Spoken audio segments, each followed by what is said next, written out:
অনেক বেশি কথা বলবার মতো আমার ভান্ডারে খুব বেশি কিছু নাই। আমি দুটো ভাগে কিছু কথা বলবো।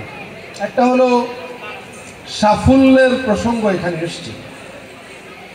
নিশ্চয়ই আমরা সবাই সফল হতে চাই, তোমরাও সফল হবার জন্যই এই লেখাপড়ার পথ বেছে নিয়েছো বা এই উচ্চ শিক্ষা প্রতিষ্ঠানে পড়তে এসেছো।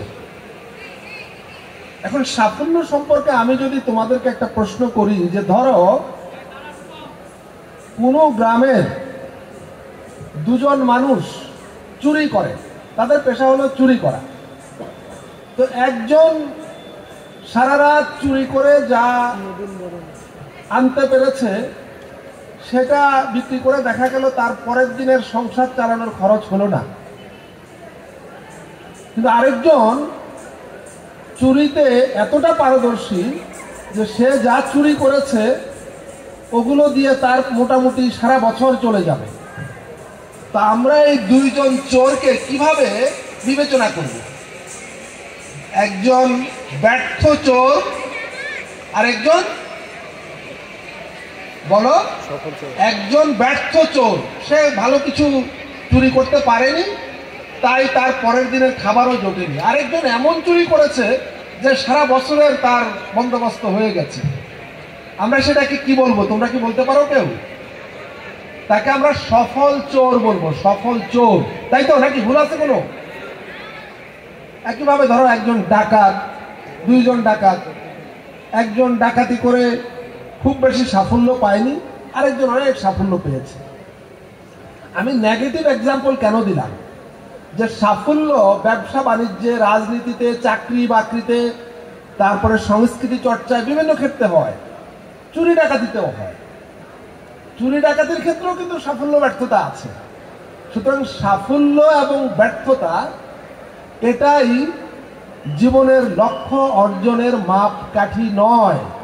অবশ্যই সফল হতে হবে। তোমরা পড়ালেখা করতে এসছো, অনেক বড় কিছু হবে, সরকারি চাকরির অনেক বড় জায়গায় যাবে, অনেক বড় ব্যবসায়ী হবে, কিংবা অনেক বড় নেতা হবে, এই লক্ষ্য তো থাকতেই হবে। কিন্তু এটাই জীবনের চূড়ান্ত লক্ষ্য নয়। এটা বলবার জন্য, এটা বোঝাবার জন্য তোমাদেরকে এটা বললাম। জীবনের চূড়ান্ত লক্ষ্য তাহলে কি?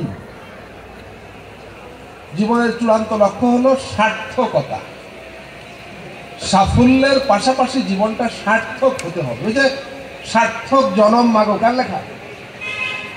মানে জনমটা সার্থক হতে হবে। আর সার্থকতা হলো কবি কামিনী রায়ের দুই লাইন, সকলের তরে সকলই মোরা, প্রত্যেকে মোরা পরের তরে। বহু বছর আগে, 100-150 বছর আগে কামিনী রায়, আমার যদ্দূর মনে পড়ে 100 বছরের আগে তার জীবন অবসান হয়েছিল, তিনি তখন লিখে গিয়েছিলেন, মানে তোমার জীবনটা যদি শুধু তোমার জন্য হয় তাহলে তোমার জীবনটা সার্থক না। এই শুনতে পাচ্ছ? আমি কিন্তু, তোমরা যদি আগ্রহী না হও আর বলবো না, কিন্তু বলবো তোমার জীবনটা, তুমি তো এখন জীবন মাত্র শুরু করেছো, পড়ালেখা করবা, লেখাপড়া করবা, পেশাগত জীবনে ঢুকবা, অনেক উৎকর্ষ জীবনে অর্জন করবা, সফল হবা, তারপর একদিন জীবনের শেষ প্রান্তে পৌঁছে যাবে। এই যে তোমার জীবন, পুরোটা জীবন, এটা কতখানি সার্থক হলো, মিনিংফুল হলো, অর্থপূর্ণ হলো, সেটা নির্ভর করবে তুমি তোমার নিজের জন্য যা করেছো, পাশাপাশি পরের জন্য তুমি কি করতে পেরেছো। এটা হলো একটা বেসিক। আমার বক্তব্যের এটা হলো একটা অংশ।